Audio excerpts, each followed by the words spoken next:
പക്ഷേ ഭക്തിയുടെ ഉദ്ദേശം മുക്തി പ്രദാനം ചെയ്യലാണ്. മുക്തി എന്ന് പറഞ്ഞാൽ എല്ലാ വിധത്തിലുള്ള മോഹത്തിൽ നിന്നും ഭ്രമത്തിൽ നിന്നും സംശയത്തിൽ നിന്നും നമുക്ക് വിടുതൽ വാങ്ങുക, വിരാമം കിട്ടുക.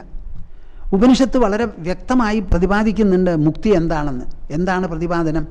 ഭിദ്യതേ ഹൃദയഗ്രന്ഥി ഛിദ്യന്തേ സർവസംശയാഃ ക്ഷീയന്തേ ചാസ്യ കർമാണി തസ്മിൻ ദൃഷ്ടേ പരാവരേ.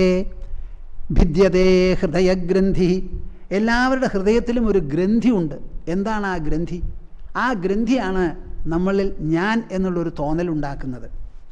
ഈ ഞാൻ എന്നുള്ള തോന്നൽ ഉണ്ടായ ആ ക്ഷണം മുതൽക്ക് നമുക്ക് മറ്റുള്ളതിൽ നിന്ന് വ്യത്യസ്തനാണ്, വേർവിട്ടവനാണ്, വിഭിന്നനാണ് ഞാൻ എന്നൊരു തോന്നൽ വരുന്നു. അപ്പം ഞാനുണ്ടെങ്കിൽ നീയുണ്ട്, ഞാനും നീയും ഉണ്ടെങ്കിൽ അവനും അവളും അവരുമുണ്ട്. അപ്പം ഞാൻ എന്നുള്ളത് തന്നെ നിൽക്കുന്നില്ല, അത് നീയോടും അവൻ അവർ മുതലായിട്ടുള്ളവരോടും കൂടി ബന്ധപ്പെട്ട് സാപേക്ഷികമായിട്ടേ നിൽക്കുന്നുള്ളൂ. അപ്പം ഞാൻ എന്നുള്ള ഒരു കെട്ടുണ്ടല്ലോ, ആ കെട്ടാണ് ഈ ലോകത്തിൽ അനേകത്വം എന്നൊരു തോന്നൽ നമ്മളിൽ ഉണ്ടാക്കുന്നത്. ഇതിനാണ് ഹൃദയഗ്രന്ഥി എന്ന് പറയുക. ഈ ഗ്രന്ഥി, ഈ കെട്ട് അഴിഞ്ഞങ്ങോട്ട് പോകും. ഭിദ്യതേ ഹൃദയഗ്രന്ഥി ഛിദ്യന്തേ സർവസംശയാഃ. എല്ലാ വിധത്തിലുള്ള സംശയങ്ങളും ബുദ്ധിയിലുള്ളത്, അത് അവനവനെക്കുറിച്ചാകാം, ധർമ്മത്തിനെക്കുറിച്ചാകാം, ഈശ്വരനെക്കുറിച്ചാകാം, ലോകത്തിനെക്കുറിച്ചാകാം, നമ്മുടെ മൂല്യങ്ങളും നിർണയങ്ങളും അവയെക്കുറിച്ചാകാം. ഇഹപര ലോകങ്ങളെ സംബന്ധിച്ച എല്ലാ കാര്യങ്ങളെയും കുറിച്ചുള്ള സംശയങ്ങളെല്ലാം ഉലർന്നങ്ങോട്ട് പോവും. ഹൃദയഗ്രന്ഥി കെട്ടഴിയും. ക്ഷീയന്തേ ചാസ്യ കർമാണി. ഞാൻ മുൻജന്മത്തിലോ ഈ ജന്മത്തിലോ ചെയ്ത പാപപുണ്യ ഫലങ്ങളുടെ സ്വാധീനമാണ് അനുഭവിക്കുന്നത്. മനുഷ്യജന്മത്തെക്കുറിച്ച് പുരാണങ്ങൾ സ്വതവേ പറയാറുള്ളത് പാപവും പുണ്യവും കൂടിച്ചേർന്നാൽ തുല്യമായാൽ അപ്പം മനുഷ്യജന്മമാണത്രേ. പാപം കൂടിയാൽ മനുഷ്യേതര യോനികളിൽ വന്ന് പറക്കും, പുണ്യം കൂടിയാൽ ദേവന്മാർക്കിടയിൽ ജന്മമുണ്ടാകും.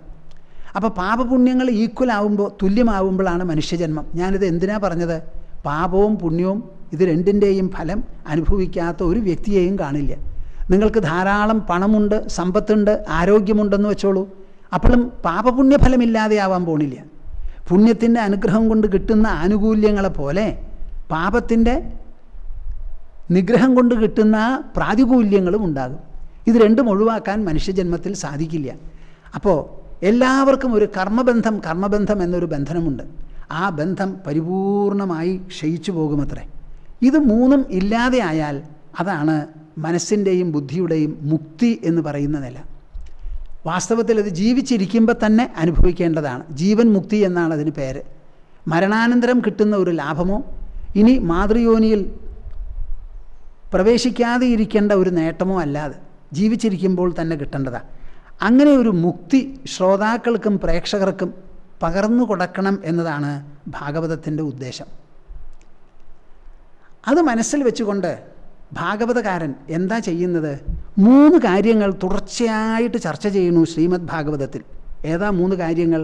ഭക്തിർ വിരക്തിർ ഭഗവത് പ്രബോധ.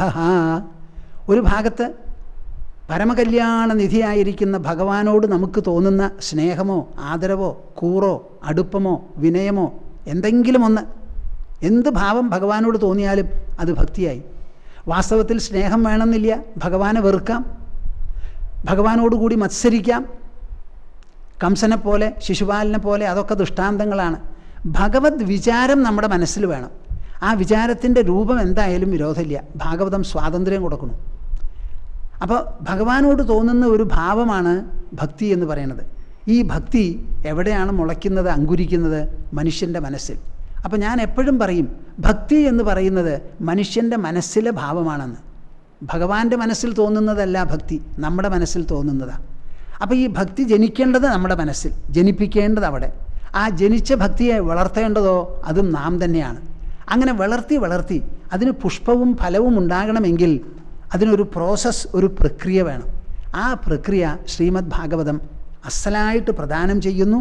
വിവരിച്ച് വ്യക്തമായി വിരിച്ച് വിടർത്തി നിവർത്തി നമ്മുടെ മുൻപിൽ വയ്ക്കുന്നു, ശ്രോതാക്കളുടെയും പ്രേക്ഷകരുടെയും മുൻപിൽ. ആ ഭക്തി വളരണമെങ്കിൽ അതിന് സഹായമായി പ്രധാനപ്പെട്ട ഒരു മൂല്യം, ഒരു ഗുണം വേണം. അതാണ് വിരക്തി എന്ന് പറയുന്നത്. ഈ വിരക്തി എന്നുള്ള വാക്ക് വൈരാഗ്യം എന്നുള്ള അർത്ഥത്തിൽ പറയാറുണ്ട്. പലരും ഈ വിരക്തി എന്ന് പറഞ്ഞാൽ എന്താണെന്ന് അറിയില്ല. അറിയാത്തത് എന്തുകൊണ്ടാണ്?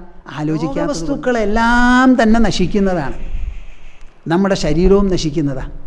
നശ്വരമായ ഒരു ശരീരത്തിൽ ഇരുന്നു കൊണ്ട് നശ്വര ലോകവുമായി സമ്പർക്കം നടത്തി നശ്വര നേട്ടങ്ങളാണ് നാം ശേഖരിക്കുന്നത്. അതുകൊണ്ട് നശ്വരത പെരുക്കി വർദ്ധിക്കുകയുള്ളൂ, അത് കുറയില്ല. അങ്ങനെ വരുമ്പോൾ ഈ നശ്വരമായിരിക്കുന്ന ഒരു ലാഭം പോരാ, എനിക്ക് അനശ്വരമായ ഒന്ന് വേണം എന്ന് വിചാരിച്ച് നശ്വര വസ്തുക്കളോട് നമുക്ക് തോന്നേണ്ടതായ ഒരു നിലയ്ക്ക് അകൽച്ചയും ശരിയായിട്ടുള്ള ഒരു വിലയിരുത്തലുമാണ് ഈ വൈരാഗ്യം എന്ന് പറഞ്ഞാൽ. അല്ലാതെ അല്പായസോടുകൂടി വല്ലവരും വീട്ടിൽ മരിച്ചുപോയി, ഒരു ചങ്ങാതി വിശ്വാസവഞ്ചന നടത്തി, ബാങ്കിൽ നിക്ഷേപിച്ച പണം പൊളിഞ്ഞുപോയി, എന്തോ ചില കച്ചവടത്തിൽ ഇടപാടിൽ നഷ്ടം വന്നു, സ്നേഹിതൻ മരിച്ചുപോയി, ശ്മശാനത്ത് പോയപ്പോൾ മനസ്സിന് ഇഷ്ടമില്ലാതെയായി, വല്ലാത്ത വൈരാഗ്യം വന്നു എന്ന് പറഞ്ഞ് സാധാരണ പറയും പ്രസൂതി വൈരാഗ്യം, ശ്മശാന വൈരാഗ്യം, വിവാഹ വൈരാഗ്യം എന്നൊക്കെ പറയും. അങ്ങനെയുള്ള വൈരാഗ്യം അല്ലാതെ ബുദ്ധി കൊണ്ട് നാം അധിവസിക്കുന്ന ലോകത്തിൻ്റെ സ്ഥിതിഗതികൾ വേണ്ടതുപോലെ പരിഗണിച്ച് ശരിയായ ഒരു തീർപ്പിലും വിലയിരുത്തലിലും എത്തിയതിന് ശേഷം ഇതുകൊണ്ട് നമ്മുടെ കാര്യം നേടാൻ പറ്റില്ല, നമുക്ക് അനശ്വരമായിരിക്കുന്ന എന്തെങ്കിലും ഒന്ന് വേണം, അതിനോട് തട്ടിച്ചു നോക്കുമ്പോൾ ഈ കാണുന്നത് മുഴുവൻ നശ്വരമാണ് എന്നൊരു തോന്നൽ മനസ്സിൽ വന്നാൽ അതിൽ നിന്ന് വരുന്ന ബലം, മഹിമ, സ്ഥൈര്യം, ഉറപ്പ്, മുന്നോട്ടുള്ള ഒരാച്ചൽ, മനസ്സിന് വരുന്ന ഉന്നതി, ഔത്കൃഷ്ട്യം, അതാണ് വാസ്തവത്തിൽ വൈരാഗ്യം. ഭക്തിർ വിരക്തിർ ഭഗവത് പ്രബോധ. ഈശ്വരനോട് ഭക്തിയും ഈ ലോകത്തോട് വിരക്തിയും ഉണ്ടായാൽ ഉള്ളിൽ തന്നെത്താനെ ഭഗവത് പ്രബോധ, ഈശ്വരനെക്കുറിച്ചിട്ടുള്ള ഒരു അനുഭവ രൂപത്തിലുള്ള അറിവ് നമ്മുടെ ഹൃദയത്തിൽ ഉദിക്കും. അതാണ് നമുക്കുണ്ടാവുക.